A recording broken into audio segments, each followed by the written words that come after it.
Comme nous l'avons vu dans le podcast précédent, Farid Berama a connu au cours des années 90 une ascension fulgurante, et tout particulièrement entre 1995 et 2001, date de son arrestation en Espagne, s'activant à fond dans le business des machines à sous clandestines, les fameuses baraques, et du trafic de drogue.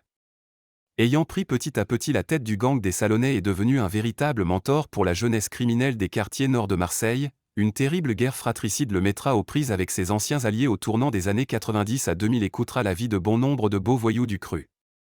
Farid Berama, lui, réfugié sur la Costa del Sol d'où il continue de gérer ses affaires, passera au travers des balles, protégé après 2001 par les hauts murs espagnols.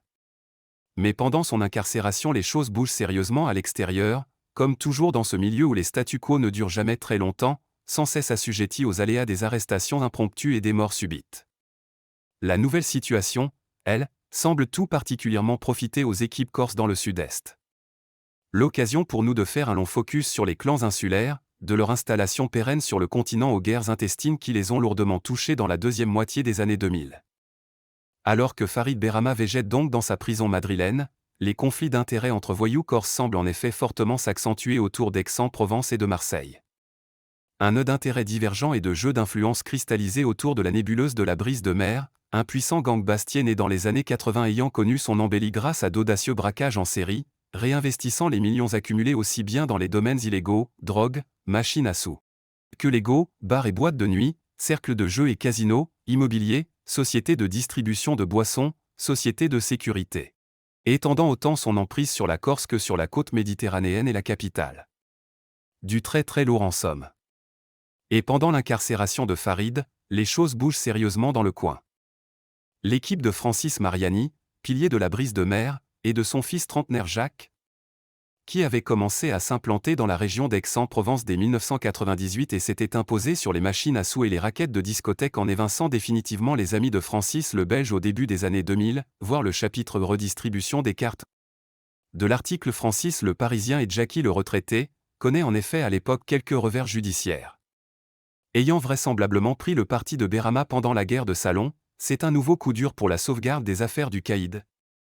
Jacques Mariani est incarcéré en septembre 2001 pour les assassinats de 3 jeunes nationalistes corses ayant fait suite à une tentative qu'il avait lui-même essuyée au mois de mars précédent à Bastia. Son père Francis est lui rattrapé par la justice en janvier 2002 après sa rocambolesque évasion par fax de la prison de Borgo l'année précédente. Leur allié José Manconi, l'une des principales figures de leur équipe, se retrouve à l'ombre en 2003 pour le meurtre d'un légionnaire et plusieurs braquages de fourgons blindés, arrêté en même temps que le Marseillais Alexandre Chevrière à Aubagne, seul le baron de la Brise de Mer à ne pas être corse, leurs principaux soutiens dans le sud-est. Que sont Nino Merlini et Christian ont raison, de solides caïds de Manosque membres de l'équipe de braqueurs haut de gamme dite de la Dream Team, sont eux arrêtés fin 2000 pour leur participation à un braquage de fourgons à Gentilly, Alexandre Vitigny enfin, un autre fils de la Brise de Mer. Son père Daniel en serait l'un des membres, très proche de Jacques Mariani, se met en cavale puis se fait appréhender en 2006 pour plusieurs affaires liées aux activités de ses petits camarades. Bref, les grosses têtes de l'équipe Mariani sont alors toutes à l'ombre. À cette même époque, Ange Toussaint Fédérici dit Santu, 43 ans, un braqueur taiseux et violent venu de la plaine de la Casinca au sud de Bastia, sort en octobre 2003 de 8 années d'incarcération. Prenant la tête de la bande des bergers de Vanzolasca, dite aussi bande des bergers braqueurs, bande de la Casinca ou bande de la plaine, il s'équipe avec plusieurs membres de sa famille, ses frères Frédéric et Jean-François, son fils Augustin dit Tintin, son cousin Paul Bastiani, et d'autres durs à cuire de l'île de Beauté, au premier lieu desquels Jacques Butafogui, Toussaint Acquaviva, Antoine Kilichini et surtout Jean-Luc Germani, beau-frère d'un géant du banditisme corse, Richard Casanova. L'un des principaux fondateurs du gang de la Brise de Mer dont il s'est quelque peu éloigné pour mener à bien ses propres affaires, florissantes. Début 2004, main dans la main avec Casanova, la bande de la Casinca va ainsi profiter de l'incarcération de l'équipe Mariani et de celle de Berama, dont les plus gros alliés sont soit morts soit à l'ombre, pour avancer ses pions sur leur territoire autour d'Aix-en-Provence et de l'étang de Berre mais aussi dans le Vaucluse et le Var, mettant notamment la main sur un certain nombre d'établissements de nuit et de machines à sous autrefois dans le giron du caïd de Salon. Autant dire qu'à l'approche de sa sortie Fafa Berama est en train de bouillir dans sa cellule de la prison de Luynes. Mais peut-être que cette fois le morceau est un peu trop coriace pour lui. Incarcéré pendant 3 ans à Madrid pour trafic de stu, la Guardia Civile avait retrouvé 900 kilos de shit dans un box voisin de sa villa. Farid est finalement extradé vers la France en août 2004. Ayant été condamné par la justice française à 10 ans de prison par défaut pour association de malfaiteurs pendant sa villégiature espagnole. Il est finalement relaxé dans ce dossier pour vice de forme et libéré à l'été 2005, d'aucuns murmurant qu'il ait fait jouer de ses relations pour s'attirer la mansuétude du juge, restant à la disposition de la justice pour être entendu dans le dossier Topaz. Un vaste trafic de drogue impliquant plusieurs grands noms du milieu français, et astreint de ce fait à un contrôle judiciaire. Officiellement, il s'installe donc à Annecy chez un de ses frères et va pointer au commissariat de Marseille toutes les semaines. Officieusement, il se fait hyperactif sur le terrain des baraques et des stups, et en la matière il a fort à faire. Réactivant ses réseaux, il monte de nouveaux parcours de cam et rappelle à lui la jeunesse ambitieuse des quartiers nord. Bouraoui Gardaoui, 26 ans, et notamment de ceux-là, un jeune de la Granière dans le 15e ayant connu Fafa en prison et lorgnant sur les réseaux du secteur, notamment celui de la Solidarité qui pèserait dans les 200 000 € par mois, l'un des 50 terrains que compte officieusement la ville. Gardaoui le dispute alors à un certain Farid Regaoui, 30 ans, une figure du 15e alors en pleine ascension proche de gros bonnets du milieu, à savoir les frères Campanella, qui malgré l'intervention de Berama pour régler le litige n'entend pas se laisser faire. Le soir du réveillon 2006, une voiture est criblée de balles de pistolets mitrailleurs et de 9 mm par les passagers d'une Subaru sur le boulevard Pierre Dramart, à 2 pas de l'hôpital Nord. Bouraoui Gardaoui, touché de plusieurs impacts, parvient à s'extraire du véhicule et décède dans un bosquet voisin, tandis qu'à l'intérieur gît le corps d'un jeune de la Solidarité mort sur le coup et qu'un troisième passager, originaire de Gennevilliers en banlieue parisienne, est blessé aux jambes. La compagne de Gardaoui se suicidera 3 mois plus tard en prison, où elle était incarcérée pour sa complicité supposée dans un trafic de drogue. Farid Regaoui payera lui l'affront de la Saint-Sylvestre 10 jours après le règlement de compte. Cet après-midi-là, il est pris en chasse sur son scooter par un puissant 4x4 Mitsubishi à l'entrée de la cité Campagne-Picon et violemment percuté. C'est poursuivant le criblant de 8 balles de pistolet mitrailleur dans le corps. Didier Garcia enfin, 42 ans, surnommé Boule est supposé être le logisticien du réseau chargé de gérer les go-fast pour Berama Gardaoui, et rafalé à coups de Kalachnikov par ses ennemis le 10 décembre 2006 alors qu'il circule en voiture dans le 15e arrondissement avec sa compagne. Blessé par 3 balles perdues. On lui aurait reproché d'avoir volé une importante quantité de drogue et d'argent à l'équipe qui avait pris le relais dans la cité, possiblement épaulé par l'un des frères Regaoui. Un conflit sanglant auquel aurait donc pris part Farid Berama, mais qui n'est pas au cœur des préoccupations de monsieur. Le centre de ses soucis serait en effet d'un tout autre niveau, reprendre la main sur ses boîtes et sur son parc de machines à souhait, pourquoi pas, monter très, très haut, plus haut que jamais il ne l'a été.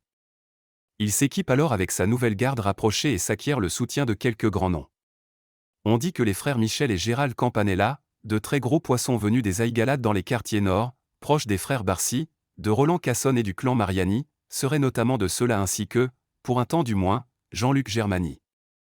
Sûr de sa force et de son bon droit, Farid part donc à la reconquête de son territoire bille en tête, et on lui oppose peu de résistance tant il semble déterminé et prêt à tout, s'attaquant notamment aux biens de son ancien allié Rexeptopsy alors incarcéré et de Frédéric Sbizinski dit le Polonais, un caïd des Alpes de Haute-Provence basé à Digne-les-Bains. C'est que Fafa n'a plus grand-chose à perdre à cette époque, son cancer s'est en effet réveillé depuis peu, et l'Indien de Salon compte bien arriver à ses fins avant de passer l'arme à gauche. Particulièrement remonté contre les Corses qui ont marché sur ses plates-bandes, au premier lieu desquels ceux appartenant à l'équipe des Fédérici et compagnie, Berama aurait déboulé en force dans un de leurs QG pour leur expliquer sa façon de penser, le bar-restaurant La Rotonde à Aix-en-Provence. Propriété de Paul Lantieri, un entrepreneur venu du sud de l'île de Beauté et très lié au grand banditisme insulaire. Quelques semaines plus tard, Farid Berama commet l'irréparable. Courant 2006, la tension monte donc sérieusement avec les insulaires, et l'équipe Berama s'embrouille durement avec un de leurs relais dans les Bouches-du-Rhône qui avait refusé de céder à ses revendications, Roch Colombani, 36 ans.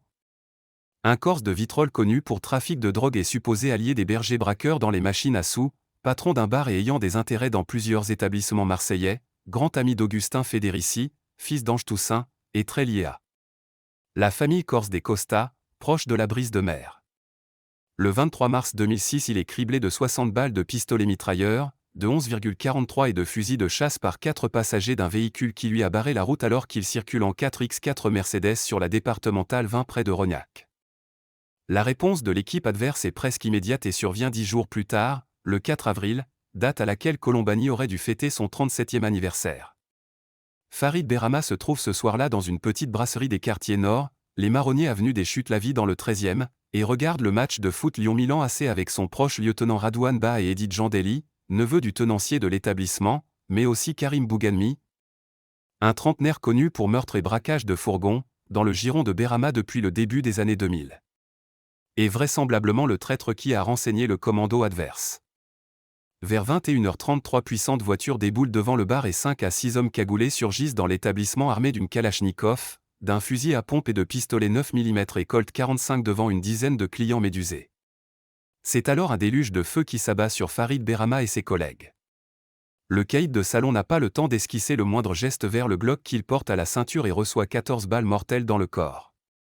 Son ami Radouane Ba est lui touché à cette reprise et meurt sur le coup, tandis qu'Edith Jandelli, grièvement blessé, décède dans la nuit à l'hôpital. Karim Bouganmi est quant à lui très légèrement touché, ainsi qu'un consommateur qui reçoit une balle dans le pied. 2 jours plus tard, c'est Michel Philippi, 35 ans, qui est abattu près du boulevard Baye à 2 pas de l'hôpital de la Timone par le passager d'une moto. Connu pour braquage et trafic de drogue, à la tête d'un important réseau d'héroïne démantelé en 1999 à la cité Frévalon, ce chaud bouillant redouté pour sa tendance aux raquettes avait été vu en affaire avec Berama récemment. Le lendemain, Abderhamid Rerbal est exécuté de 16 balles par un commando circulant en 2 roues sur le parking du Décathlon de Bouc-Bel-Air alors qu'il transporte un petit kilo de cocaïne dans le coffre de sa voiture. Certains estiment que les Corses ont là fini le travail, d'autres que c'est la propre équipe de Berama qui l'a abattu car le pensant mêlé à la fusillade des marronniers. L'Indien de salon quant à lui n'est plus, abattu à 39 ans pour s'en être pris aux mauvaises personnes, au mauvais moment. Certains ont d'ailleurs vu dans son attitude une forme de suicide déguisé, les armes à la main. Farid devait en effet subir une lourde opération dans les jours suivant la fusillade, et n'était pas sûr de pouvoir s'en tirer indemne. D'où son étrange manque de prudence le soir de sa mort, lui qui était réputé très méfiant et se savait en danger, allant jusqu'à tourner le dos à la porte d'entrée de la brasserie des Marronniers pour regarder un match de foot dont il n'avait pas grand-chose à faire. Dernier rejeton d'une fratrie de 9 enfants, laissant derrière lui 2 petites filles et une vingtaine de neveux et nièces, Farid était le seul membre de sa famille à avoir rencontré le bras de la justice pour des faits de banditisme. Jusqu'à ce procès de juillet 2015 concernant un important trafic de cocaïne démantelé en 2012 et alimentant les cités des Flamands et des Iris dans le 14e ainsi que la région cannoise. À la tête de cette organisation on retrouve son beau-frère Jamel Merabet, 52 ans au moment des faits et déjà connu pour trafic de stupéfiants, qui aurait pu compter sur la complicité de sa femme Michel Berama, la sœur de Farid, qui se voit condamnée à 1 an de prison avec sursis. Jamel lui en prend pour 12 et se met en cavale. Son principal associé Gérard Clardy le Géant, 59 ans, beau-frère du baron de la Brise de Mer Alexandre Chevrière est déjà condamné à 16 ans de prison pour une bagarre qui avait coûté la vie à un jeune Marseillais sur le cours Julien en 1996, prend 9 ans. Le chef présumé du réseau du 14e à qui était destinée une partie de la CAM, Sami Adrar, 32 ans, proche de l'homme politique Karim Zeribi dont il aurait été l'homme de main lors de sa campagne de 2007 et autrefois dans le giron de Berama avec son frère Lamine, est condamné à 6 ans ferme. L'acheteur cannois de l'équipe, Farid Krimou, 42 ans, supposé lié au vol des bijoux de l'émir du Bahreïn en 2005, prend quant à lui 7 ans. Les autres prévenus, surnommés les « papy dealers », du fait de leur âge, des quinquas et des sexagénaires, prendront de 2 à 5 ans de prison. Mais revenons un instant à la brasserie des Marronniers. Les policiers arrivés sur place après la fusillade découvrent la scène de crime, 2 morts, l'un à l'entrée de l'établissement et l'autre dans la salle du fond, un blessé grave qui mourra quelques heures plus tard, un blessé léger touché au pied, et 28 douilles de calibre 45, de calibre 9, de calibre 7,62 et de calibre 12. Un autre blessé léger, le fameux Karim Bouganmi, s'est lui discrètement éclipsé, recherché pour l'assassinat en octobre 2005 d'un rival au milieu d'une fête foraine installée près du Vieux-Port. Les inspecteurs de police retrouvent aussi 3 machines à sous dans le bar-restaurant et inculpent le tenancier, Tahar Tony Bagoun, qui les ferait tourner pour le compte d'une discrète figure des quartiers sud-marseillais, Georges Ben Mohamed dit Grosgio, 53 ans, supposé principal fournisseur de stupéfiants de la plus grosse cité du 9e arrondissement, la Queillole, qui fait aussi dans les baraques et les boîtes de nuit, proche des Barcy et des Campanella, et assez influe pour toucher. Dit-on des conseillers municipaux des 9e et 10e arrondissements et le propre maire de Marseille Jean-Luc Gaudin. Mais surtout la police scientifique retrouve à l'extérieur de l'établissement des gouttes de sang qui courent sur une trentaine de mètres, gouttes qu'elle suppose appartenir à l'un des membres du commando, gravement touché au genou par une balle qui a ricoché alors qu'il était allé achever Farid Berama au fond de l'établissement. Rapidement, les analyses ADN démontrent que ce sang appartient à Ange Toussaint Fédérici lui-même, discrètement soigné sous un faux nom dans une clinique privée du sud de Marseille grâce à l'entregent de Paul Lantieri, l'entrepreneur qui a investi des millions à Aix-en-Provence.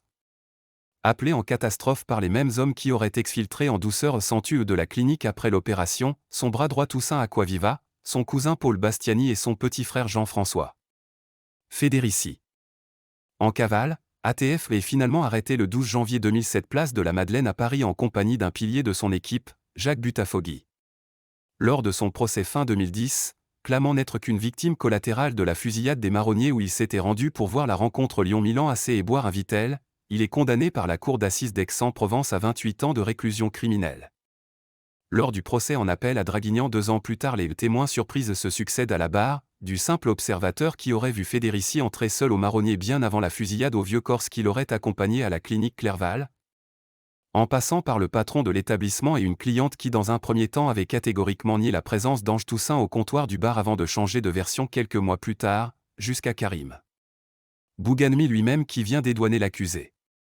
Le lendemain, la compagne et le cousin de Bouganmi sont interpellés sur le parking de l'aéroport de Marignane alors que deux Corses leur remettaient une enveloppe contenant 70 000 € en espèces, complément des 60 000 € qui leur avaient déjà été remis avant le témoignage. Incarcéré à la prison de Saint-Maur pour homicide, Bouganmi aurait été approché par un autre détenu pour aller témoigner en faveur d'Ange Toussaint Fédérici, Jacques Mariani lui-même, pourtant connu pour être un rival en guerre froide avec Santu, qui aurait été contacté par des proches du clan Fédérici pour agir. Aux enquêteurs venus l'interroger, Mariani lâche, ennemi à l'extérieur. Possible. N'empêche, allié à l'intérieur. La prison, je la souhaite à personne, on n'est pas des salopes, tandis qu'une écoute téléphonique vient compléter la déclaration, on leur montre qu'on n'est pas des enculés, on n'a pas peur qu'ils sortent. Se disant complètement étranger aux manigances de Mariani, Santu Fédérici semble voir derrière son intervention une tentative de trucage du procès à ses dépens, s'il a voulu me faire du bien, il m'a tué, s'il a voulu me faire du mal, il a gagné. Ange Toussaint Fédérici est finalement condamné à 30 ans de réclusion criminelle le 15 octobre 2012, assorti d'une période de sûreté de 20 ans. Pendant ce temps, son équipe avait continué de manger du terrain, désormais sous l'égide de Jean-Luc Germany. Des péripéties dont Farid Berama ne pourra être le témoin. Crapule sanguinaire pour les uns, beau voyou courageux pour les autres, Fafa a laissé une trace indélébile dans l'imaginaire marseillais de ce début de millénaire. Et pas toujours de manière négative, ayant tout autant cultivé une image de dur à cuire que de bienfaiteur dans les quartiers nord, comme le montre cette anecdote rapportée par le journaliste Philippe Pujol dans son livre La fabrique du monstre, qui la tient d'un habitant du quartier Saint-Joseph. Farid montait les escaliers, en passant devant chez moi, il a vu ma petite, elle avait 8 ans, qui pleurait. Il s'est agenouillé, lui a demandé pourquoi, et elle lui a montré les huissiers et les types qui vidaient tout chez nous. Il a demandé au mec en costume à combien montait ma dette puis a passé un coup de fil. Ensuite, il est monté sans rien dire. 20 minutes après, un type arrivait en scooter T-Max et filait 11 000 € à l'huissier en lui disant fermement de dégager sans poser de questions. Je n'ai pu remercier personne. Je ne les ai jamais revus. Mais si l'on prend un peu de hauteur, on peut également voir l'assassinat de Farid Berama comme l'un des rouages d'un conflit plus large qui est alors en train de sérieusement s'emballer du sud au nord de la Corse. Un conflit tentaculaire aux fronts multiples et aux alliances complexes, en gestation dès les années 2004 à 2005 qui ont vu la tension monter petit à petit. J'espère que ce podcast vous a plu. Rendez-vous bientôt, n'oubliez pas de vous abonner.